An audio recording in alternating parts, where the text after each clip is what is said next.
날이 들쑥날쑥하죠. 더웠다가 또 이게 또 추워지고 그런 사이에 이 벚꽃하고 개나리는 다 졌습니다. 화려하게 폈던 그 벚꽃이 다 지나갔습니다. 이 봄꽃을 이렇게 보면서 우리네 인생을 이렇게 생각해 보게 됩니다. 참 짧죠.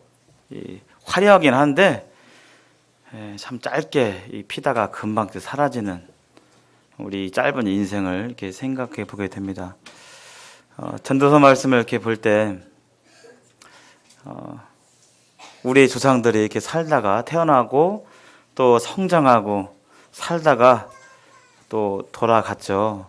그리고 이제 100년만 지나도 200년만 지나도 이 땅에서 누가 어떻게 살았는지, 누가 어떻게 고민하며 살았는지, 뭐가 힘들어서 그렇게 살았는지 사실 그 후손들은 기억됨이 없습니다.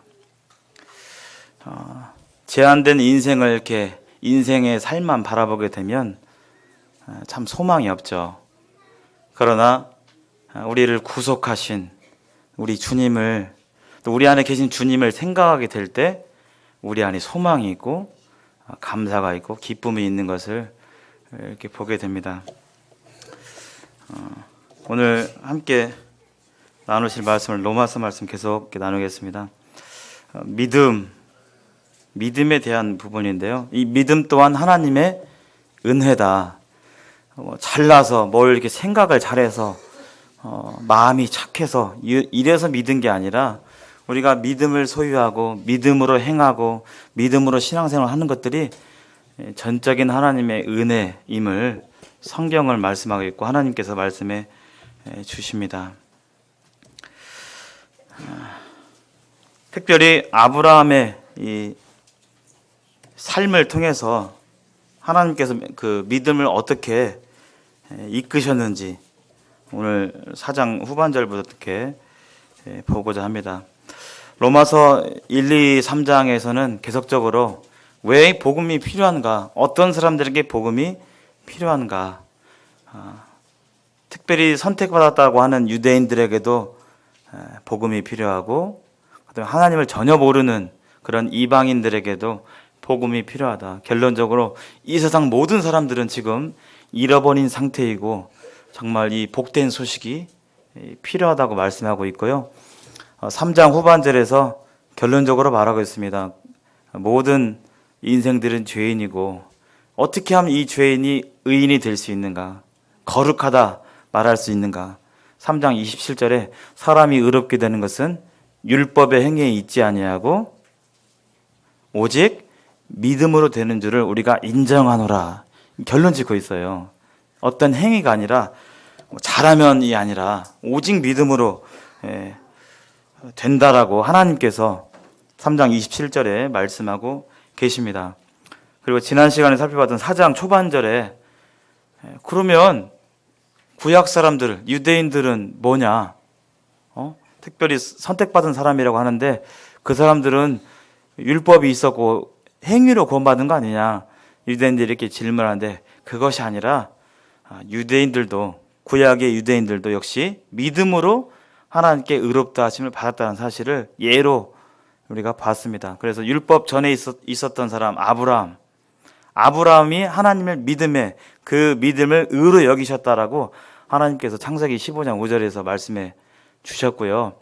율법이 온 이후에 대표적인 사람, 이 유대인들이 존경하고 좋아하고 정말 떠받드는 사람, 왕이죠. 우리나라에서 세종대왕 하는 것처럼 다윗도 역시 다윗이 뭐 행위가 온전하고 막 하나님 잘 섬기고 요래서 그가 하나님 나라에서 의롭게 여기심을 받은 것이 아니라 다윗이 직접 고백하잖아요. 이 일을 아니했다 할지라도 그를 의롭다 하시는 믿는 자에게는 하나님께서 그 믿음을 의로 여기신다라고 역시 다윗도 그렇게 고백을 합니다. 유대인들이 대표적으로 존경하는 이 아브라함과 다윗도 역시 다른 방법이 아니라 오직 하나님을 믿음으로 그가 하나님 앞에서 의롭다 하심을 받은 그런 사실을 기억하면서 4장 13절에서 25절 이렇게 이어지게 됩니다. 한번 보시겠습니다. 그래서 믿음의 대상이 우리는 여전히 하나님을 믿습니다. 우리 마음을 이렇게 좀 가만히 생각해 보면 입술로는 하나님을 많이 믿는다고 하지만 실제적인 삶의 현장에 있어서 그 입술의 고백처럼 그렇게 그만큼 따라오지 않는 것을 이렇게 보게 됩니다. 어떤 하나님을 믿는 사람이 산길을 오르다가 낭떠러지에서 떨어지게 되었습니다. 우르르 이렇게 떨어지다가 손에 잡히는 대로 잡다 보니까 나뭇가지가 하나 이렇게 잡히게 되었어요. 그래서 그때 아이고 살려주세요, 살려주세요, 누구 없어요, 이렇게 하는데 그때 하나님께서 두려워 말라, 나는 내 하나님이다. 너는 나를 믿는다면 나를 믿고 그 나뭇가지를 놓아라. 그러면 살리라. 이렇게 했을 때 어떻게 손을 놓으시겠습니까? 안 놓으시겠습니까? 네. 물론 이런 극단적인 상황은 우리 삶 가운데 실제로 일어나기는 어렵죠. 그러나 이와 비슷한 위기 상황에서 하나님은 이렇게 말씀해 주세요. 이 사람이 정말 하나님이 어떤 분이신지를 안다면 이 하나님 말씀을 듣고 나뭇가지를 놓는 게 믿음일까요? 아닐까요? 예. 하나님이 죽은 자도 살리시고 이 세상 지금 운행하시는데 그 하나님을 정말 똑바로 믿고 있다면 나뭇가지를 놓겠죠. 또 하나님 직접 말씀해 주셨는데 하나님 말씀대로 행할 겁니다. 근데 그냥 관념적으로 그냥 하나님 이렇게 했다라면 여전히 자기 생각대로 하나님 말씀대로 하지 않았겠죠. 우리 삶 가운데서 비록 이런 지금 실제로 나뭇가지를 붙잡고 있는 위급한 상황이 있는데 이런 우리 삶 가운데서는 위급한 일이 일어나요. 건강상의 문제, 또 집안의 어떤 금전적인 문제, 사람들 사이에서 관계, 이런 어떤 정말 답답한 어려운 환경 가운데 우리가 처할 수 있습니다. 그때 하나님께서 이처럼 물으시죠. 나를 믿고 어떻게 행하라. 근데 그것을 생각해 볼 때 내 생각에는 그것이 아닌 것 같아요. 그렇게 하면 더 어려울 것 같아요. 순종 안 할 때가 있죠. 내 생각을 놓지 않아서. 그러나 믿음의 사람들은 하나님께서 말씀하실 때 그것이 납득할 수 없는 것이라 할지라도 그대로 믿고 순종을 했습니다.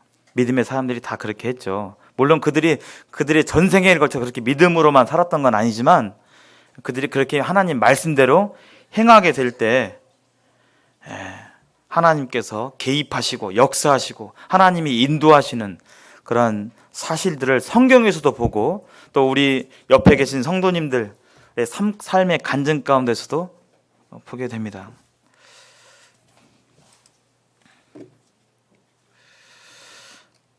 그래서 바랄 수 없는 환경 속에서 우리는 우리가 정말 하나님을 믿고 있는지 안 믿고 있는지, 말로만 그렇게 얘기하는지 아니면 진짜로 하나님을 정말 믿는지 그것이 나오게 되죠. 13절 한번 보시겠습니다. 자, 아브라함이나 그 후손에게 세상의 상속자가 되리라고 하신 언약은 율법으로 말미암은 것이 아니요 오직 믿음의 의로 말미암은 것이니라. 그래서 아브라함과 지금 다윗이 어떻게 죄를 벗었느냐? 믿어서 그랬다라고 앞에 나와 있고요. 이 13절 이후부터는 그러면 그의 삶 가운데 아브라함이 이제 후세의 상속자가 된다고 그랬는데 그의 삶은 그럼 행위냐? 그것도 믿음으로 사는 것이냐? 하는 그 질문에 대한 답변으로 이런 말씀이 이제 시작이 됩니다.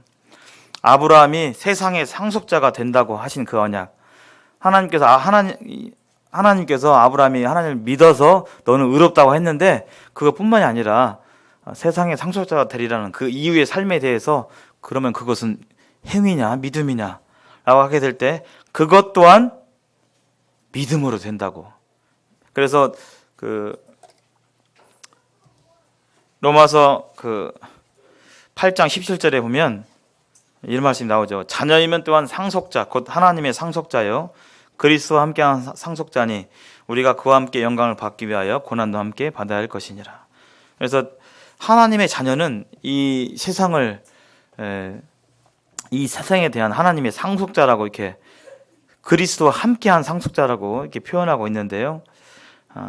구원 이후의 삶 또한 믿음으로 살아야 할 것을 말하고 있습니다.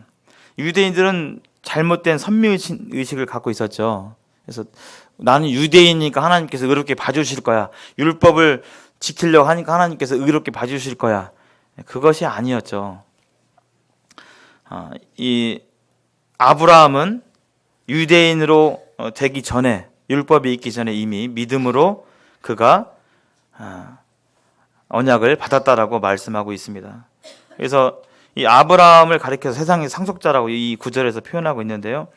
이름이 바뀌잖아요. 제일 처음에 이제 아브람, 존귀한 아버지에서 아브라함은 열국의 아버지, 모든 민족의 아버지, 특별히 모든 믿는 자의 아버지, 조상의 의미로 하나님께서 이렇게 말하고 있습니다.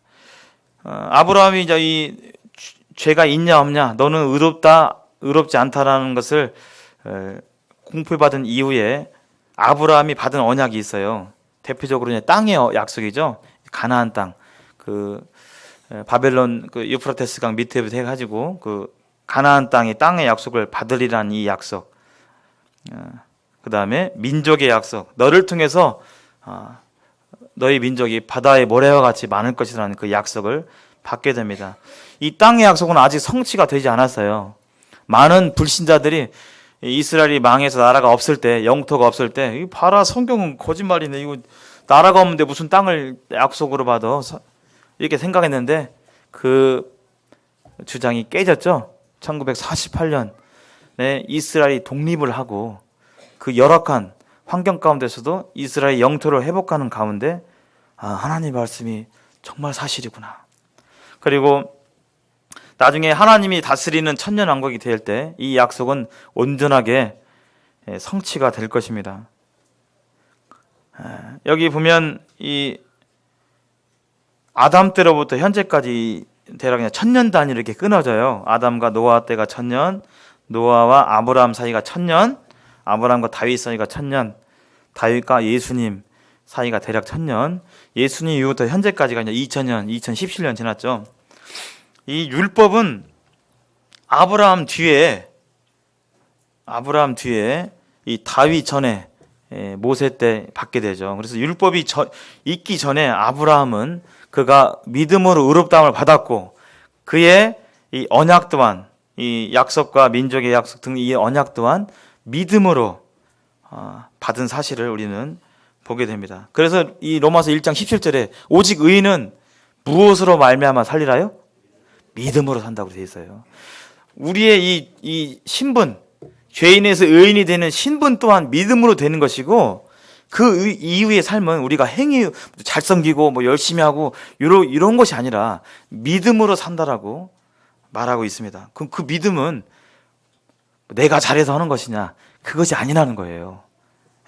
내가 잘 믿으면 구원받는 것도 마찬가지잖아요.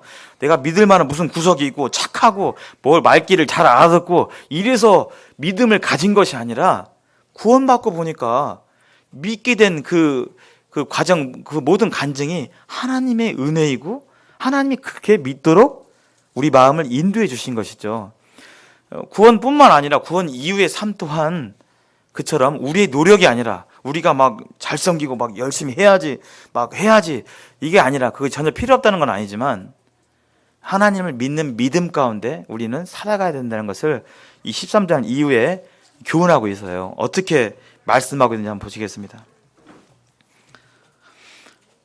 만일 율법에 속한 자들이 상속자이면 율법을 잘 지켜서 그러한 하나님의 은혜를 받고 살아갈 수 있다면 믿음은 당연히 헛것이 되죠. 효력이 없습니다. 믿는 방법은 효력이 없어요. 그리고 그 방법은 살아갈 수가 없어요. 왜냐하면 우리는 율법으로 하나님의 언약을 받는다면 우리는 율법을 지킬 수가 없어요. 하나님의 요구는 율법을 항상 지켜야 돼요. 잘 지킬 때가 있고 못 지킬 때, 이게 아니라 항상 지키는 것이, 지켜야 되는 게 하나님의 법이고, 또한 일부분만 율법을 지키는 것이 아니라 온전하게 다 지켜야 되는 것이 이 율법의 요구입니다. 근데 그러한 이 율법의 요구대로 상속을 받는다라고 치면 우리는 상속을 받을 수도 없고 하나님 나라의 믿음, 신앙생활을 할 수가 없죠.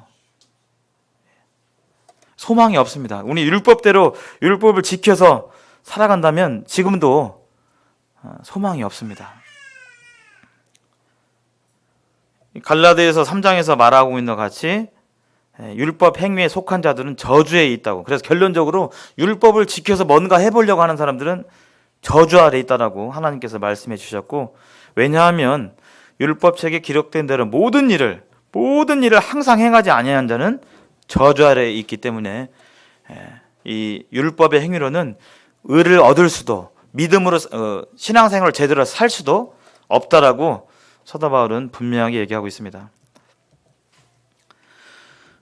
15절에 보면요, 율법은 진노를 이루게 하나니 율법이 없는 곳에는 범법도 없느니라. 그러나 율법 자체는 말씀에 의롭고 선하다라고 얘기하고 있습니다. 근데 그 율법을 지킬 힘이 인생에 없는 게 문제가 있죠. 그래서 우리는 잘못을 저지르게 되는데 거짓말하고 조금 이렇게 불성실하고 이런 것들은 봐줄 수 있어요. 애기들 말 잘 안 듣고 정리 안 하고 공부 좀 안 하고 이것은 봐줄 수 있습니다. 그러나 하극상의 죄는 용납할 수가 없죠. 권위를 흔드는, 아버지를 아버지로 인정하지 않는 죄는 그냥 그럴 수도 있겠다. 이게 안 되는 것이죠. 그래서 율법은 그러한 온전함을 요구하기 때문에 어떤 인생도 율법 앞에서 그가 그 율법의 요구를 다 지킬 수가 없는 것입니다. 율법은 지키라고 준 것이 아니라 거울과 같죠. 오늘도 제가 오늘 한 달에 한 번 말씀 이렇게 들어오니까요, 거울을 잘 안 봐요. 저는 나이가, 죄송합니다. 제가 아직 젊은데요, 나이를 먹어가잖아요. 나이를 먹어갈수록 거울을 보기 좋아요, 싫어요? 싫다고요. 그냥 거울을 보면 막 이렇게 뭐가 좋아져야 이렇게 아이고 좀 괜찮네 이렇게 봐야 이렇게 보는데, 거울 이제 시간이 가면 갈수록 거울 보면 그 거울 속에 있는 얼굴이 스스로 볼 때 좀 그래요. 그래서 아이고 잘 안 봐지게 돼요. 근데 이제 오늘 성도님, 네, 감사합니다. 성도님들 뵈니까 오늘 거울을 좀 더 봤습니다. 오늘 그래서 머리는 어떻게 머리 감고 이렇게 잘 됐는가, 이렇게 머리가 이렇게 여기 수습을, 제가 머리 숱이 없어가지고 수습을 좀 잘 해야 이렇게 잘 이렇게 분산을 잘 해야 이렇게 잘 보이고, 이렇게 하여튼 오늘 보고 나왔는데요. 그 거울로는 우리의 어떤 잘못된 점을 교정할 수가 없어요. 묻어 있으면 거울로 닦지 않잖아요. 율법은 그냥 그런 용도로 이렇게 주셨습니다. 율법이 없는 곳에는 범법함도 없다고 그랬는데요. 물론 법이 없다고 해서 그 자체가 악이다 선이다 구분할 수 없는 것은 아니죠. 법이 없다 할지라도 그 자체로 죄인 것이 있죠. 그러나 율법이 있기 때문에 우리는 그것이 구체적으로 잘못인 줄을 알게 됩니다. 율법은 그러한 용도로 이렇게 주신 것이죠. 자기 보라고. 16절에 그러므로 결론적으로 얘기하고 있습니다. 상속자가 되는 그것이 은혜에 속하기 위해서, 그것이 은혜가 되기 위해서는 행위가 되면 안 된다. 행위는 내가 뭘 했기 때문에 그것은 그 은혜가 아니잖아요. 근데 행한 거 없이 믿음으로 하게 될 때 우리는 그것을 은혜라고 얘기합니다. 믿음으로 되나니 이는 그 약속을 그 모든 후손에게 굳게 하려 하심이라. 율법에 속한 자에게 뿐만 아니라 아브라함의 믿음에 속한 자에게 그러하니 아브라함은 모든 믿는 자의 조상이 된다 그랬죠. 아브라함은 우리와 성정이 같은 사람입니다. 두 가지가 있어요. 아브라함 성정이 같다는 의미는 두 가지가 있는데, 우리 또한 아브라함이 행했던 그 잘못과 실수를 할 수 있다라는 거예요. 또 희망적인 것은 우리 또한 아브라함이 행했던 그 믿음대로 하나님을 섬길 수 있다는 거예요.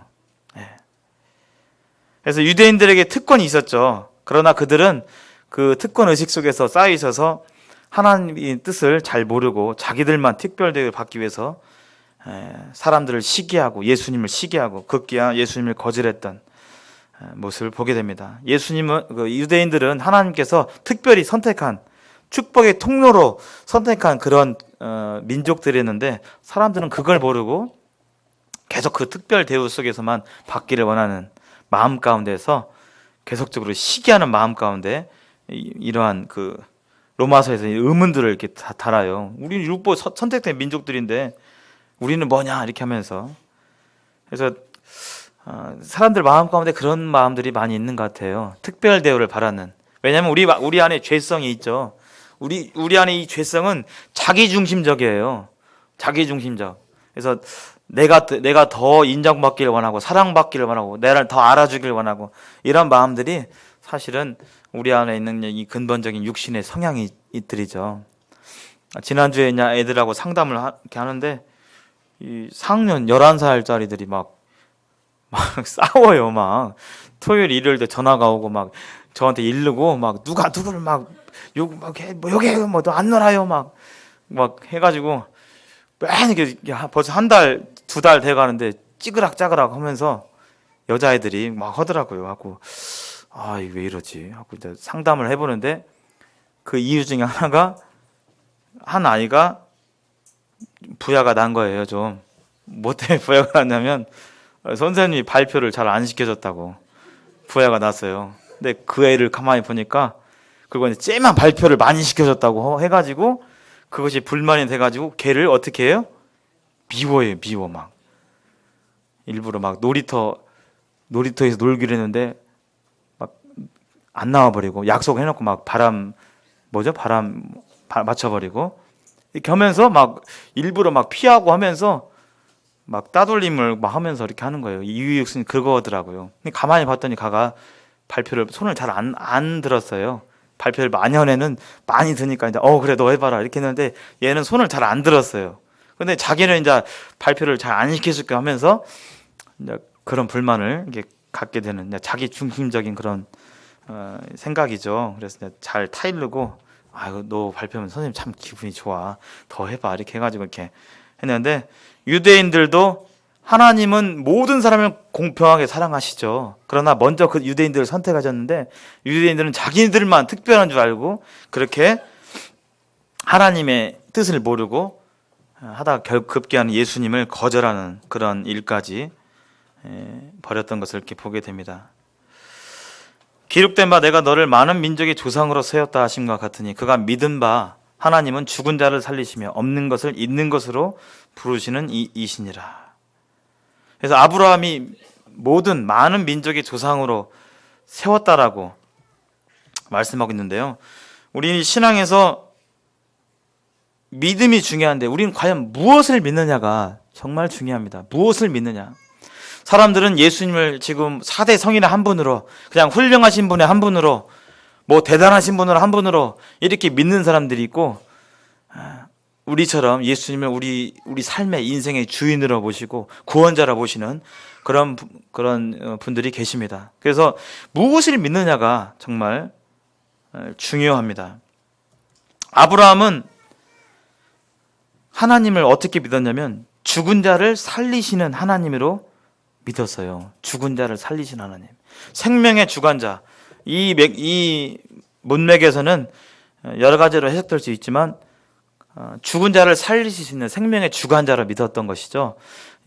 그런 의미도 있고 여기에서는 이제 뒤에 로마서 4장 19절 그쪽에서도 나오고 또 히브리서 말씀에서 나오는데 이 죽은 자라는 것은 무슨 의미냐면 특별히 하나님께서 아브라함에게 네 자손이 하늘에 별거하지 많다 그렇게 얘기하셨잖아요. 그런데 아브라함 나이가 벌써 그 언약을 받은 지가 75세 때인데 나이가 상당히 들어서 노인인데 자식도 없어요. 지금 현재 뭐 자식이 있어도 지금 막 번창하냐 안 하냐 이 판에 자식이 한 명도 없어요. 근데 그 가운데서 하나님께서 말씀해 주신 것이죠. 그리고 100세가 되도록 99세가 되도록 자식이 없었어요. 그 아내인 사례도 이미 아이를 낳을 수 있는 그런 상황이 아니었죠. 그래서 아기를 가질 수 있는 그런 상황에 대해서는 이미 이 아브라함 부부는 죽은 상태였어요. 불가능한 상태였어요. 그래서 여기 보면 히브리서 11장에서는 그것을 표현하고 있거든요. 믿음으로 사라 자신도 나이 늙어 단산하였으나, 단산, 이 아이 낳는 것이 끊어졌으나 잉태하는 힘을 얻었으니 이는 약속한 일을 미쁘신 줄 알미라. 그러므로 죽은 자와 방불한 한 사람으로 말미암아. 죽은 자와 방불하다는 것은 뭐 진배 없는 똑같은 죽은 자와 같은 한 사람으로 말미암아. 아브라함을 가리켜요. 아브라함이 죽진 않았지만 아이를 가질 수 있는 것에 대해서는 죽은 상태였어요. 이 죽은 자를 살리신 이 의미는 아마 문맥적으로 이 아기 낳는 것에 대해서 불가능하다는 이 표현으로 해석하는 것이 더 합당하다는 생각이 듭니다. 죽은 자를 살릴 수 있는 그런 하나님으로 아브라함이 믿었다는 거예요. 하나님이 누구신지를 알았었다는 거예요. 알고 믿었다는 겁니다. 어떤 분인지 알았다는 거예요. 또 하나, 없는 것을 있는 것으로 부르시는 하나님. 하나님은 이 세상을 창조하셨죠. 있는 거 가지고 이렇게 하셔서 만든 게 아니라 아무것도 없는 것 상태에서 창조하셨습니다. 그리고 여기 보면 이 말씀을 하실 때가 창세기 이제 17장 5절인데 너를 많은 민족의 조상으로 세웠다. 조상으로 세우실 것이다가 아니라 조상으로 세웠다라고 말하고 있어요. 자녀가 하나도 없는데, 그리고 이제 거의 아기도 못 낳는데 너를 민족의 조상으로 세웠다. 이렇게 아예 과거형으로 말하고 있어요. 앞으로 세울 것이다가 아니라. 이렇게 말하실 수 있는 분은 하나님밖에 없죠. 왜냐하면 하나님 입장에서는 미래와 현재와 과거를 하나님은 다 보시니까 이미 그냥 보이는 거예요. 그냥 다.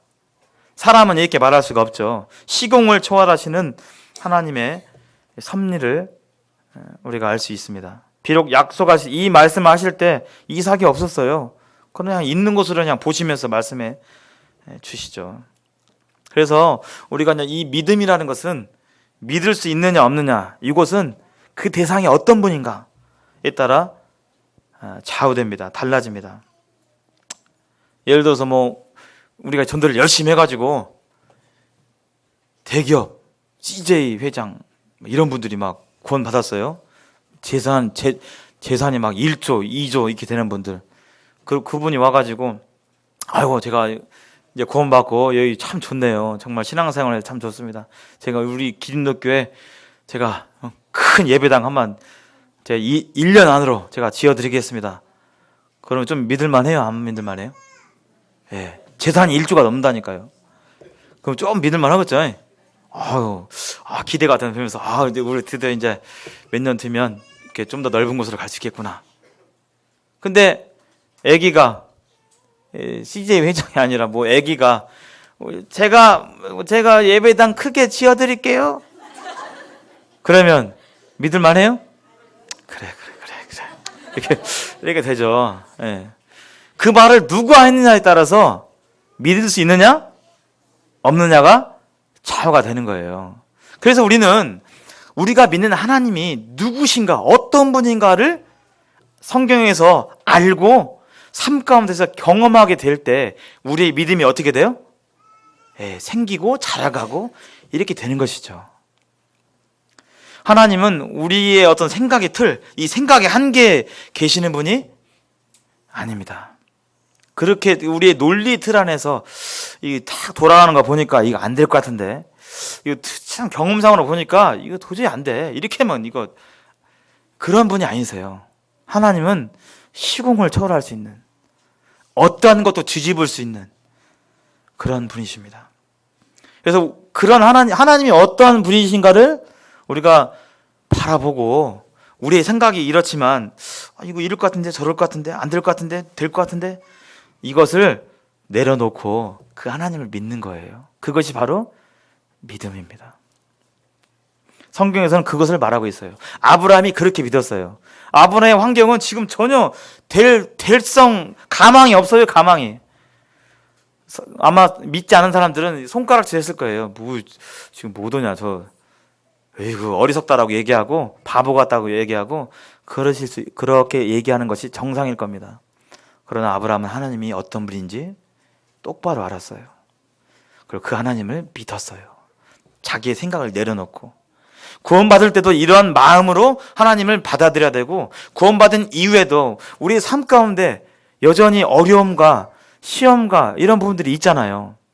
사탄이 계속적으로 우리의 속이잖아요. 야, 그렇게 하면 죽을 수 있어. 떨어질 수 있어. 네 자리가 위태할 수 있어.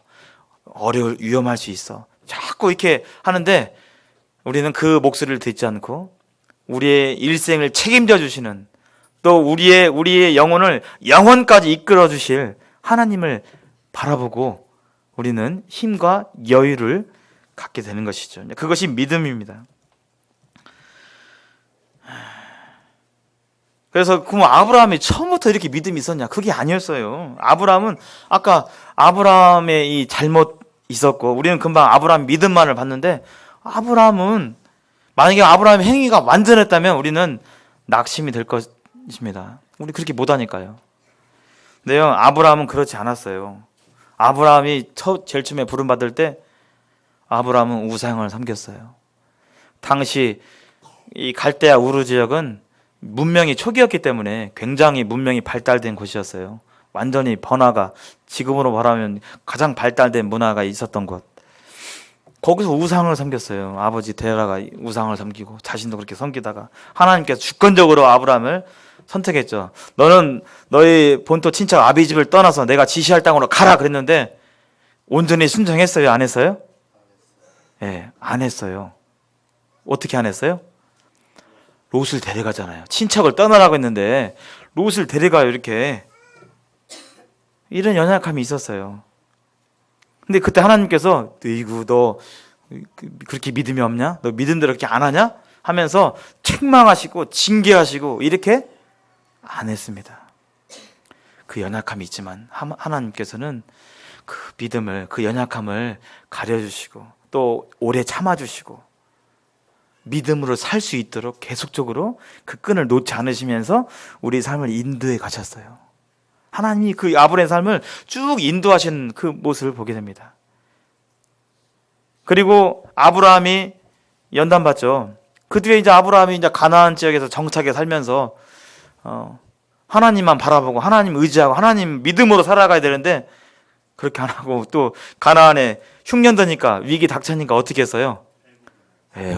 지금 뭘 걷고 그때 하나님 바라봤어야 되는데 이집트로 갔어요. 나일강에 있는 풍족한 이집트로 애굽으로 가가지고 거기서 뭐 돼요? 거짓말하잖아요.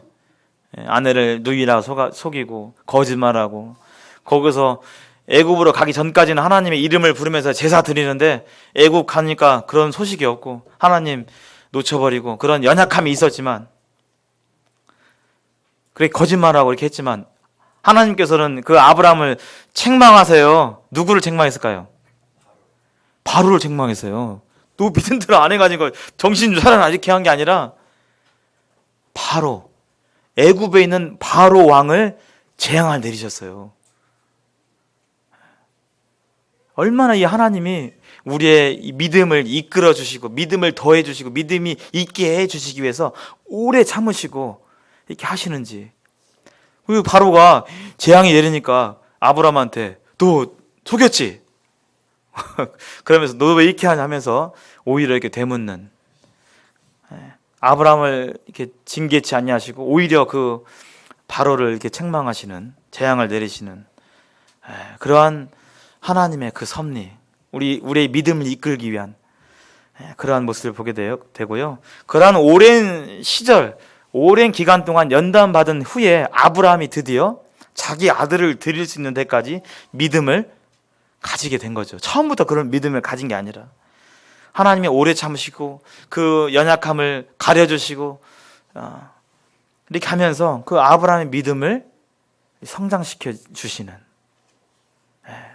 하나님의 그 은혜를 보게 됩니다. 그래서 믿음 또한 우리 가운데 지금 믿음이 다 다르잖아요. 어떤 분들은 하나님을 굳건하게 믿는 사람이 있고 어떤 사람은 좀 위기가 닥칠 때 흔들리는 사람도 있고 하지만 그 믿음 또한 하나님의 은혜로 우리가 그 믿음을 소유하게 되는 것을 이 아브라함의 삶을 통해서 볼 수가 있습니다. 그래서 이 아브라함이 이렇게 믿음이 조상이 된 것도, 이러한 아들을 드릴 수 있는 믿음을 가진 것도 하나님의 온전한 작품이고 하나님의 온전한 섭리예요. 동일하게 우리 모두가 하나님께 대한 믿음이 성장하기를 바라고 하나님에 대한 큰 믿음을 갖기를 바라는 마음이 우리 심령 가운데 있는데요. 그 또한 하나님께서 이루실 것이고 또 이루실 것을 믿고 또 하나님이 그렇게 우리를 섭리해 가실 것을 우리는 믿음의 눈으로 바라보게 됩니다. 그래서 여기 보면 아브라함이 바랄 수 없는 중에 바라고 믿었으니 이는 내 후손이 이같으리라 하신 말씀대로 많은 민족이 조상이 되게 하려 하심이라. 그래서 아까 말씀드린 대로 아브라함의 그 아기를 낳지 못하는 환경은 아기를 갖고 싶은 그 소망과는 거리가 멀었어요. 이 구절이 영어로 against hope라고 되어 있거든요. 희망을 갖고 싶은데 against란 말은 대항한다 그런 뜻이에요. 대적하다. 마음이 안 돼. 나는 안 돼. 절대 안 될 거야. 그런 가운데 하나님께서 그런 믿음을 주신 거죠.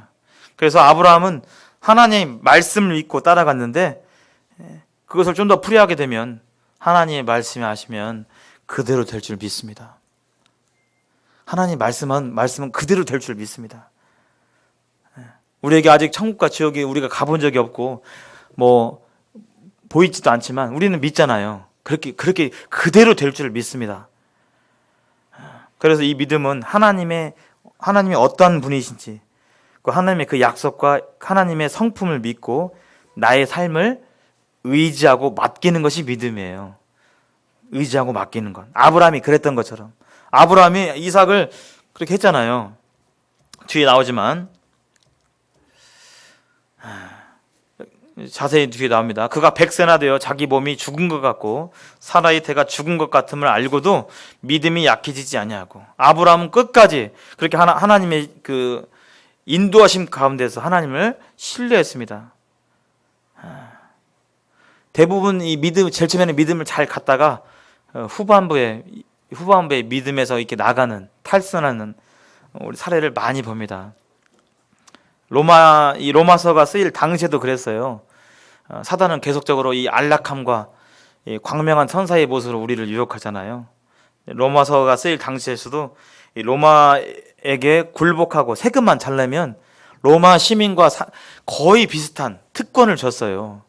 그 당시 민주주의나 이런 것이 발달하지 않은 그 당시에서 폭정을 하는 나라들, 폭정 아래서 고통하고 이런 나라들은 차라리 로마한테 속국으로 들어가가지고 편하게 지는 것이 낫다라고 여기는 그러한 시대였습니다. 그렇게 믿음을 타협하고 하기가 쉬운데 아브라함은 끝까지 하나님을 신뢰했습니다. 그래서 진정한 믿음은 아무리 어려워 보일지라도 우리 성도님들 삶 가운데 각자 어려움이 있죠? 그 어려움의 양상은 다 다를 겁니다. 그러나 어려움이 없는 때는 거의 없을 거예요. 그것이 아무리 어려워 보일지라도 우리가 하나님이 어떠한 분이신지를 생각하고 그 말씀을 그대로 믿고 순종하게 될 때 하나님의 도우심과 하나님의 역사를 경험하게 될 것입니다. 이 찬양 잠깐 한번 불러볼까요? 반주 할 수 있죠? 아니 악보가 없죠? 네, 무반주로 그냥 같이 한번 불러보죠. 할 수 있다 하시니는 나의 능력 주 하나님 의심 말라 하시고 물결 위를 걸라 하시네. 할 수 있다 하신 주, 할 수 있다 하신 주, 믿음만이 능력이라 하시네. 믿음만이 능력이라 하시네. 믿음은 바랄 수 없는 중에 믿는 것이 참다운 믿음입니다.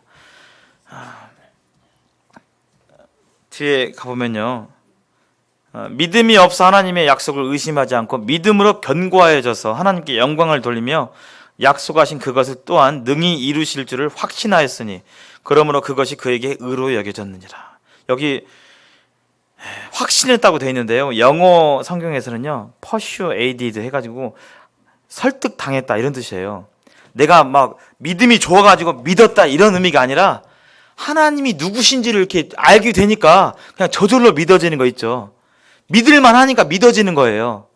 안 믿어지는데 안 믿어지는데 억지로 막 믿어야지 이게 아니라 하나님이 누구신지를 우리가 바로 알게 되면 믿을 수밖에 없다는 거예요.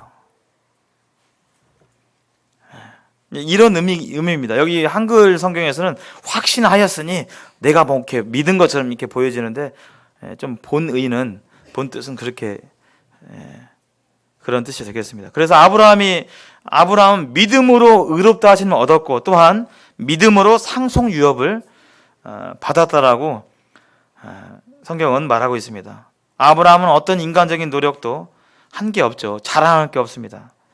때문에 유대인들도 자랑할 게 없죠. 오직 하나님의 은혜로 이런 믿음을 갖게 되었고 또한 그것이 하나님께 의로 여겨졌습니다.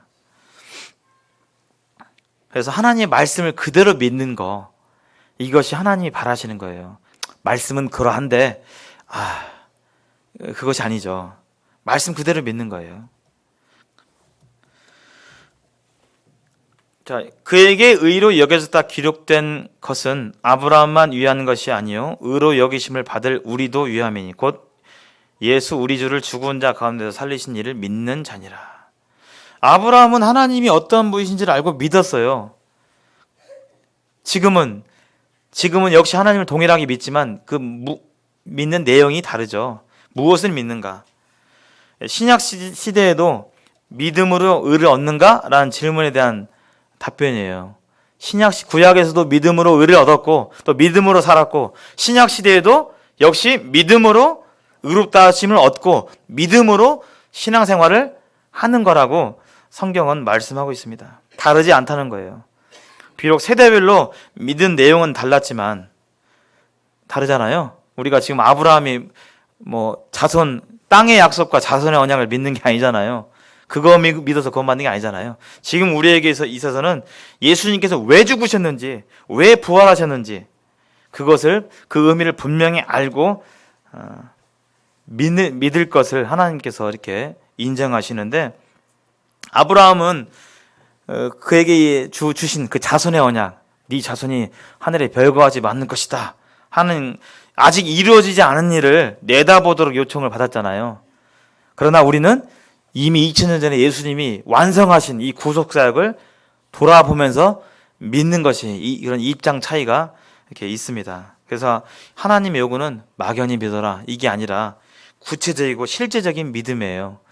6월 달에 침례식 하게 되는데 바로 이제 믿었다고 하는데 뭘 믿느냐? 우리는 그것을 보고 교회 안에 영접할 것인지 안 할 것인지 이렇게 분별하게 되는 것이죠.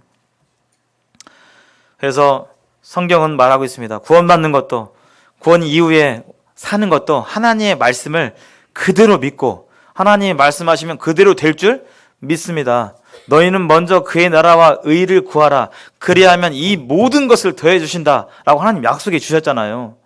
그거 믿고 가는 거죠. 그게 아니라 마지막 차례입니다.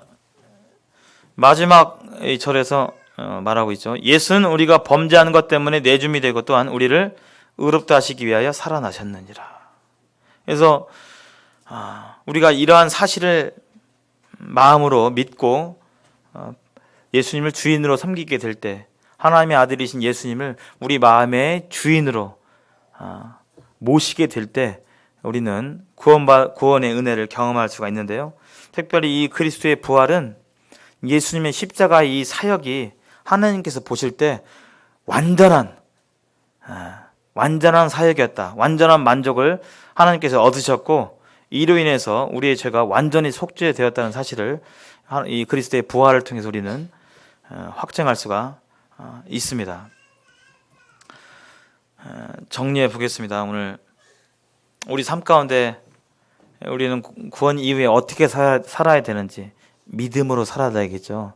그 믿음은 내가 어떠함으로 믿어야지 하는 그런 것이 아니라 하나님께서 은혜로 우리 마음 가운데 인도하시는 그것을 받아들이고 하나님께서 주시는 그 믿음을 가지고 우리가 살아가는 것입니다. 믿음을 방해하는 내 자아와 감정이 있어요. 나는 능력도 없고 은사도 없는데 학교에서 학교 일로 바쁘고 직장에서 바쁘고 할 일도 많고 바쁜데 안 되는데 난 할 수가 없는데 난 할 건강이 없는데 교회 사역 나는 해본 적도 없고 못할 것 같은데 나의 생각 난 이제 나이도 많이 먹고 내 위치가 이제 그거 할 것도 아니고 이런 제약들이 많이 있지만 단순하게 내 어떠함을 바라보지 아니하고 우리는 어차피 우리 안에는 선한 게 없어요. 하나님의 능력을 행할 수 있는 것이 아무것도 없어요. 우리는 여전히 연약하고 나약합니다. 무능합니다. 선을 행할 수 있는 능력이 없습니다. 근데 우리의 이 무능함 그 자신 그대로 하나님께 내어드릴 때 하나님께서는 역사해 주세요. 나귀의 턱뼈로 1000명을 이겼잖아요.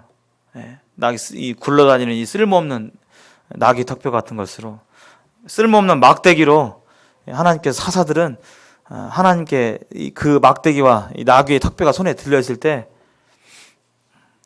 역사가 일어났습니다.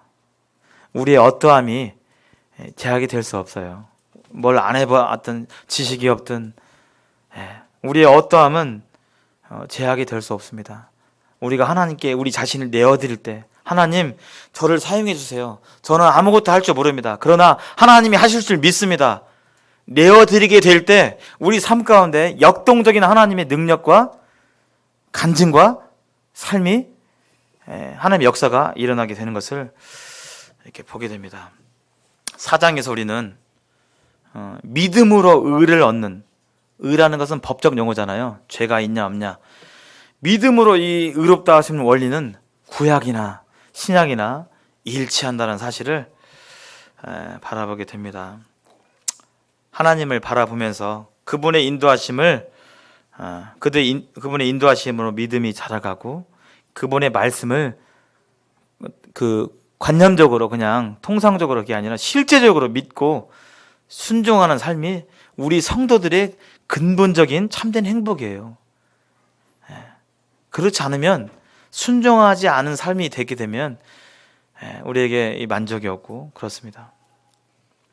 하나님 안에 하나님께 우리의 삶을 내어드리게 될 때 우리 성도들의 삶은 진정한 행복과 만족이 있는 것이죠. 왜냐하면 그렇게 지음받았기 때문에.